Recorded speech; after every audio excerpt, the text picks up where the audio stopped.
Tara guys, samahan niyo ako dahil nandito na nga tayo sa Monte Maria. Ayan, samahan niyo ako, ipasyal ko kayo sa ipakikita ko sa inyo ang overlooking view. Yes, mula po yan dito sa itaas ng Monte Maria. Doon po sa, ano po nga pala, may bayad po ang pag-akyat dito ha, sa place na ito. Ang regular po is 150, pag mga senior citizen po at saka PWD student po is 100 pesos. O syempre kahit sa undiscounted basta't may mga special na promo. Special na promo para sa mga PWD at senior student. So, ayan guys, yan na nga po. As I've said, yan po yung overlooking view kapag po nandito na tayo sa itaas. Hindi ko masabi na third floor kasi dun sa, basta dun sa baba, mamaya. May isa pa akong video kadugsong nito. Yan po. Basta dito po yun sa place kung saan po aakyat kayo, magbabayad po kayo ng 150 kapag kayo ay regular. Yan po yan. Yan po yung overlooking view. At sa pagkakaalam ko dun sa padulod doon ng yan may itatayo diyang next attraction. Nakita ko yun dun sa video dun sa una kong in-upload na sa reels na pa-upload ata yun. Guys, medyo maingay lang kasi syempre medyo marami tao din dito sa place na ito. Ayan guys, yan po yung mukha ng Birhen ng Monte Maria. Ayan po yung pinto. Ayan, then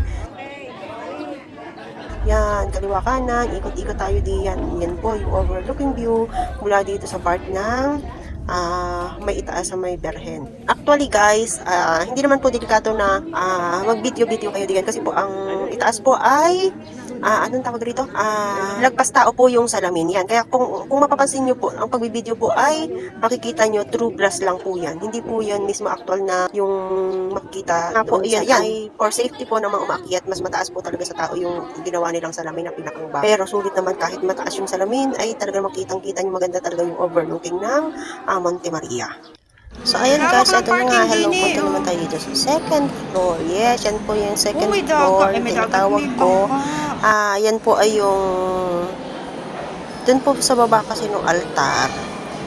Kita nyo naman doon sa nauna kong video, diba? May second floor dun sa, parang intersuelo ang tawag yata dun sa ganun. Yan po yung overlooking view mula dun sa part na iyon, diba? True glass din po yan, pero medyo nakakapaskas ng konti yung mga salamin bintana dyan. Kaya sobrang pasti ng hangin dyan talaga. Napaka-press ko na pag kahit nasa second floor ka, hindi sila air condition doon, wala sila electric fan, napaka-press ko naman po. Medyo hindi lang ako makasalita dyan ng masyado kasi nga po ay may mga daang cross dun po sa second floor. Ang daang cross po ng Monte Maria ay nandun po sa pinaka-entrasuelo nila. Pero meron din pong daang cross dun sa baba naman, kaya lang po medyo mainit doon at medyo tanghali na kami. Pero yung gusto po magdaang cross dun sa baba, meron dun po sa may entrada ng Monte Maria sa Pakat. At ayan na nga po, ang aking mga iniintay na kadaang cross ay ayaw at nagpipicturan ang dalawa at ang dalaway ari naman ay naglalamierda pa din habang iniintay nga namin ang dalawang aray. Kanina ko pa ari kinawayan ay talaga namang hindi ako napapansin din sa itaas ay dahil nga ho, hindi naman alam na kami na andun, ang akala kami na andun sa kantin sa baba, dun sa likod po ng pinaka-altar. So ayan na, maghahanapan portioner po kami.